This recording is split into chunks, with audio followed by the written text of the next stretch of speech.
Good morning students. आज हम life process में पहला टॉपिक उठाया न्यूट्रिशन का। तो हमें आज जो पढ़ना है वो है न्यूट्रिशन। तो इसमें पहला चीज़ आता है, जो एक टर्म आता है, वो चीज़ आता है फिजियोलॉजी। फिजियोलॉजी क्या होता है? तो बायोलॉजी का ऐसा ब्रांच जिसमें हमें लाइफ प्रोसेसेस के बारे में पढ़ना होता है, लाइफ प्रोसेस को स्टडी करना होता है। बायोलॉजी का ऐसे ब्रांच को क्या कहते हैं? फिजियोलॉजी। तो फिजियोलॉजी एक तरह का क्या है? लाइफ प्रोसेस का स्टडी को ही हम क्या कहते हैं? फिजियोलॉजी। अगला टॉपिक है न्यूट्रिशन। तो जैसा कि हम जानते हैं जितने भी लिविंग ऑर्गेनिज्म है सबको चाहिए क्या? एनर्जी। किसके लिए? जिंदा रहने के लिए, सर्वाइव करने के लिए। अब क्यों जरूरी होता है? क्या करता है उस एनर्जी का लिविंग ऑर्गेनिज्म? लाइफ प्रोसेसेस को परफॉर्म करता है। तो जितने भी लाइफ प्रोसेसेस होता है उस लाइफ प्रोसेसेस को परफॉर्म करने के लिए किस चीज की जरूरत होता है? एनर्जी। तो ऑर्गेनिज्म जो है उसे क्या चीज की जरूरत है? एनर्जी की। किस चीज को करने के लिए? लाइफ प्रोसेसेस को परफॉर्म करने के लिए। तो living organism requires energy to perform life processes. नहीं, जब हम सोते रहते हैं या फिर हम रेस्टिंग कंडीशन में भी होते हैं, ऐसी कंडीशन में भी हमारा बॉडी वर्क करते रहता है। और जब वर्क कर रहा है, कोई प्रोसेस को परफॉर्म कर रहा है, तो उसको एनर्जी चाहिए। तो कह सकते हैं कि रेस्टिंग कंडीशन में भी या हम जब सब सो रहे होते हैं तो ऐसे कंडीशन में भी एनर्जी की जरूरत पड़ता है। तो स्लीपी कंडीशन कह सकते हैं या फिर रेस्टिंग कंडीशन, ऐसे में भी एनर्जी हमें चाहिए। दूसरी बात आता है कि एनर्जी जो है आता कहाँ से? हमारे बॉडी में। क्या हमारे बॉडी में एनर्जी होता है? ये नहीं, इसे हमें बाहर से लेना पड़ता है। एज सोर्स ऑफ एनर्जी हमें फूड को इनटेक करना पड़ता है, फूड को आउटसाइड से ट्रांसफर करना पड़ता है हमारे बॉडी के भीतर, तभी हमें एनर्जी मिलता है। तो जैसा कि यहाँ पे लिखा है, आप देखिए यहाँ पे कि this energy comes from outside the body of organism. किसी भी ऑर्गेनिज्म के बॉडी के बाहर से हमें मिलता है क्या? एनर्जी। ऑर्गेनिज्म के बॉडी से के बाहर से एनर्जी आता है। अब हम मेन टॉपिक पे आते हैं, जो हमारा टॉपिक है उसका नाम न्यूट्रिशन। तो न्यूट्रिशन के बारे में जानते हैं। न्यूट्रिशन क्या है? तो सोर्सेज ऑफ एनर्जी का ट्रांसफर करना। सोर्सेज ऑफ एनर्जी का मतलब, सोर्सेज ऑफ एनर्जी मतलब फूड होता है। तो फूड का ट्रांसफर करना कहां से? आउटसाइड टू द बॉडी से, मतलब बॉडी के बाहर से बॉडी के भीतर में भेजना। मतलब फूड को बॉडी के बाहर से बॉडी के भीतर भेजना और उसका यूटिलाइजेशन करना, ही क्या कहलाता है? न्यूट्रिशन। बहुत ही आसान सा है। तो देखिए वैसे ही लिखा गया है इंग्लिश में, a process of transfer of a source of energy। एक ऐसा प्रोसेस इसमें क्या करते हैं? सोर्स ऑफ एनर्जी को ट्रांसफर करते हैं। सोर्स ऑफ एनर्जी क्या लिखा गया? फूड। तो सोर्स ऑफ एनर्जी का ट्रांसफर करने वाला प्रोसेस इसमें क्या होता है? कहां से? किसी भी ऑर्गेनिज्म के बॉडी के बाहर से, कहां पे? ऑर्गेनिज्म के बॉडी के भीतर। और उसका यूटिलाइजेशन करना ही क्या कहलाता है? न्यूट्रिशन। तो न्यूट्रिशन एक ऐसा प्रोसेस होता है जिसमें सोर्स ऑफ एनर्जी को ट्रांसफर किया जाता है आउटसाइड टू द बॉडी से इनसाइड, हमारे बॉडी के भीतर।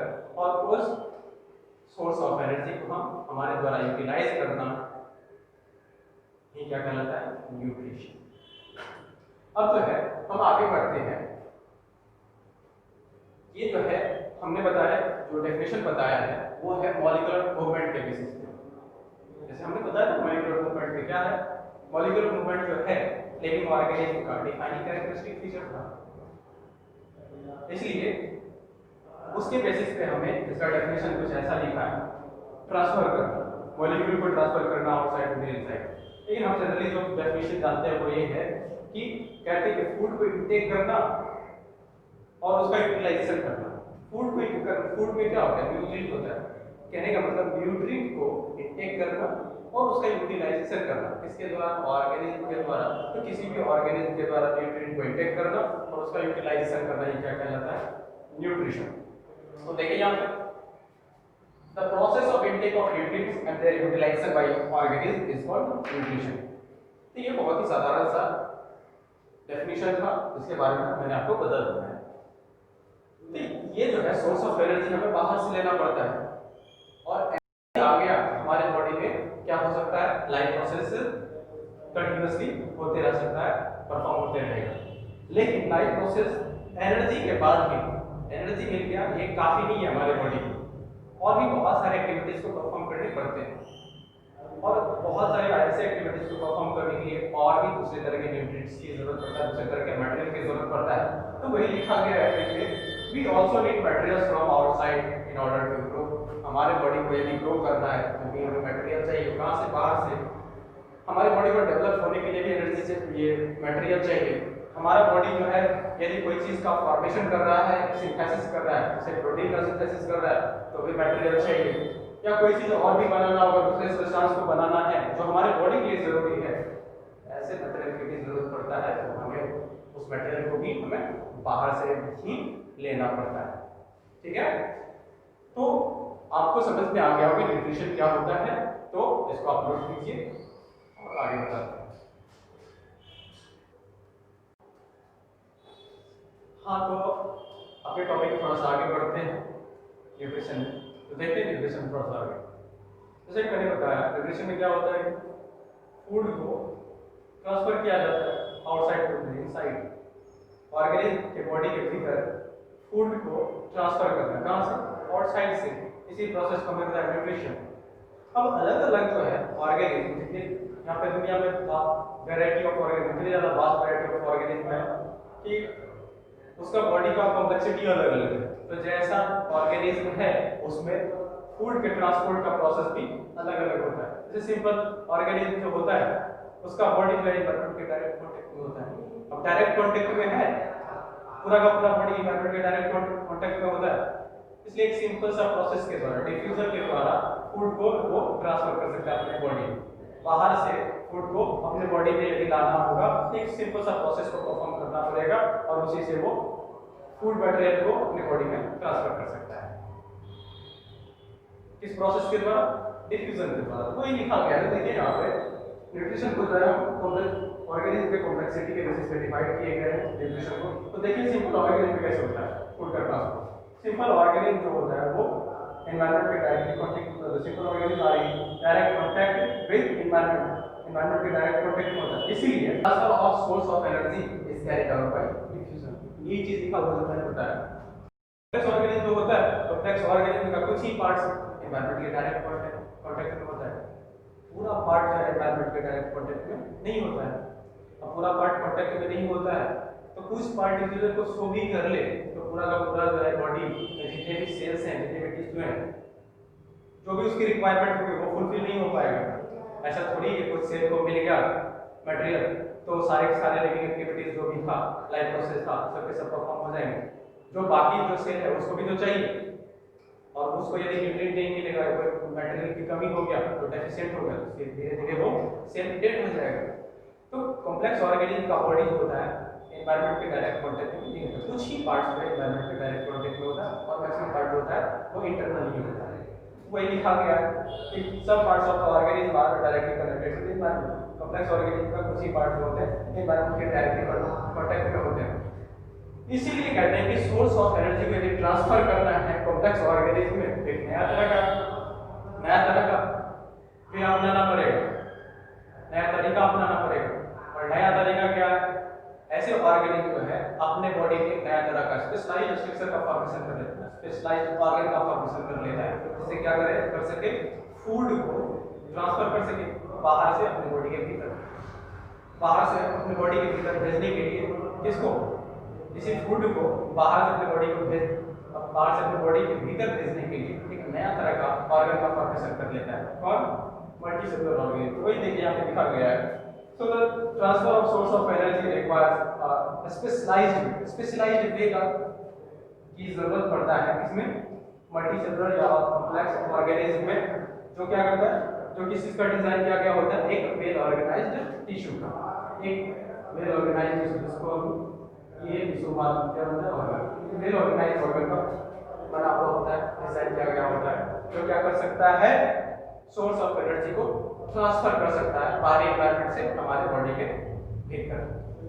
तो इसमें ऐसा कौन सा स्पेशलाइज्ड स्ट्रक्चर होता है, स्पेशलाइज्ड वे होता है? तो मल्टीसेलुलर ऑर्गेनिज्म में ऐसा वे जो होता है उसको जो है हम कह सकते हैं कि एनिमल में यदि बात करें तो डाइजेस्टिव सिस्टम, डाइजेस्टिव सिस्टम क्या करता है, बाहर से फूड को अपने बॉडी में लेता है और उसको क्या करता है, उसे न्यूट्रिएंट को अब्सॉर्ब करके हमारे बॉडी में यूटिलाइजेशन के लिए भेज देता है। तो ये स्पेशलाइज्ड यहाँ फंक्शन होता है मल्टीसेलुलर ऑर्गेनिज्म। लेकिन सिंपल ऑर्गेनिज्म ऐसा नहीं है। तो यहाँ पे डिफ्यूजन प्रोसेस जो है किस पे होता है, एग्जांपल के तौर पे यदि बात करें कौन सा ऑर्गेनिज्म आएगा इसमें, सिंपल ऑर्गेनिज्म, तो अमीबा एग्जांपल के तौर पे रख सकता है अमीबा। इसमें किसको रख सकते हैं, कॉम्प्लेक्स ऑर्गेनिज्म, एनिमल्स को रख सकते हैं, बिल्कुल रख सकते हैं। और किसी को रख सकते हैं, प्लांट्स भी बहुत ज्यादा कॉम्प्लेक्स होता है, प्लांट में भी स्पेशलाइज्ड टिश्यू का फॉर्मेशन होता है, उसमें जाइलम फ्लोएम जैसे स्ट्रक्चर जो है हमारे डाइजेस्टिव सिस्टम, उसमें जाइलम फ्लोएम जैसे कुछ स्ट्रक्चर है जो मटेरियल को ट्रांसफर करने में हेल्प करते हैं। तो ठीक है, आपको एक तरह से समझ में आ गया होगा कि जैसा ऑर्गेनिज्म होता है उसका कॉम्प्लेक्सिटी लेवल जैसा होता है, उसमें फूड के ट्रांसपोर्ट करने का तरीका भी अलग-अलग होता है। तो ठीक है, इसको नोट कीजिए आप बढ़िया से। बस आगे बढ़ते हैं न्यूट्रिशन में। हमने बताया कि कॉम्प्लेक्सिटी के बेसिस पे फूड का ट्रांसफर का जो तरीका होता है, उसका प्रोसेस जो होता है वो अलग-अलग तरीके का होता है। सिंपल ऑर्गेनिज्म डिफ्यूजन के द्वारा, मल्टीसेलुलर ऑर्गेनिज्म स्पेशलाइज्ड ऑर्गन के द्वारा। फिर उसके बाद हमें जो चीज एक चीज जानना है वो है वायरस। वायरस के बारे में थोड़ा कुछ जानना है। इसमें जो है फूड का ट्रांसपोर्ट या ये सर्वाइव करता है कैसे, जिंदा कैसे होता है, लिविंग होता है, नॉन लिविंग होता है, इसके क्या फीचर है, क्या कैरेक्टर, उसके बारे में थोड़ा सा जानना है। तो वायरस एक तरह का ए सेलुलर स्ट्रक्चर है, मतलब इसके पास अपना सेलुलर ऑर्गेनाइजेशन नहीं होता है, it lacks its own cellular organization, इसके पास अपना सेलुलर ऑर्गेनाइजेशन नहीं होता। जैसे कि एक बात मैं बता देना चाहता हूँ आपको कि सेल को बनाने के लिए क्या पड़ेगा, कम से कम 3 कंपोनेंट्स होना ही चाहिए। सेल मेम्ब्रेन होना चाहिए, साइटोप्लाज्म होना चाहिए, तीसरा न्यूक्लियस होना चाहिए। ये 3 चीज, न्यूक्लियस, साइटोप्लाज्म और सेल मेम्ब्रेन, यदि ये तीनों है तो वो लिविंग होगा। लेकिन यदि इसमें से कोई एक भी एब्सेंट है, सेल मेम्ब्रेन, साइटोप्लाज्म और न्यूक्लियस में से कोई एक भी एब्सेंट है, तो वो स्ट्रक्चर को क्या कहा जाता है, एसेलुलर, मतलब इनकम्प्लीट या एसेलुलर कहा जाता है उसे। तो यहाँ पे वही चीज लिखा गया है कि virus is acellular structure that means it lacks its cellular organization, इसके पास अपना सेलुलर ऑर्गेनाइजेशन नहीं होता है। ये एक तरह का एसेलुलर ऑर्गेनिज्म है।